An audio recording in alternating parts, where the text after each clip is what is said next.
You can definitely tell who's never been here before. Holy cow. Oh, wow. Look at all this stuff. This place is huge. You're like, this place smells like my childhood. My name's TJ Johnson. We're at Third Planet Sci-fi and Fantasy Superstore. I collected comics as a kid. My grandparents read them so they could learn English. They were German.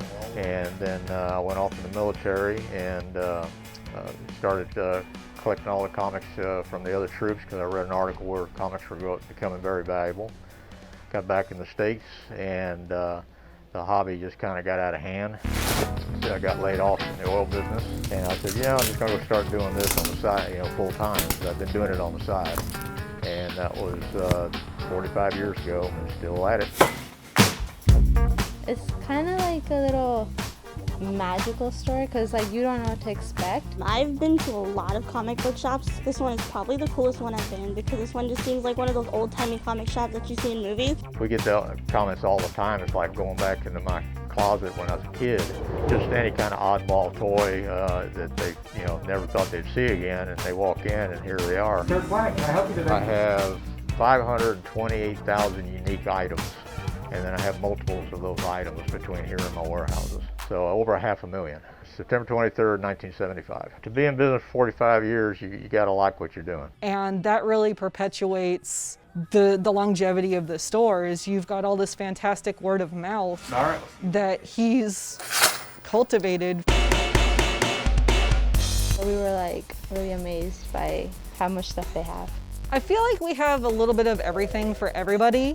We've got a lot of the really cool vintage stuff. We've got a lot of the really cool new stuff. The thing about comics is, it's another reality. You feel like you go into that world. And it just takes you away from the everyday pressures of life. It's just a fun way to explore not only new worlds and new characters, but you're also getting to experience reading in a way that you don't normally get with prose novels. So we have all ages. I've got little kids coming in. I've got third generation kids coming into my store. We've got the guy that sits under the bridge over there and begs for money. And when he gets $2, he'll come in and go to my liquidation box and grab a couple of 50-cent books and then walks right back out the door. And then we got the doctors and the lawyers, and they come in and they'll drop, thousands of dollars at a time. You can always find people that are going to like the same comics as you and that are always going to want to hear the same voices and see the same kind of creators that you want to see. So you'll always find your own little niche inside the community itself. I don't plan on going anywhere anytime soon. He's worked really hard to make sure that the shop's going to be around another 45 years.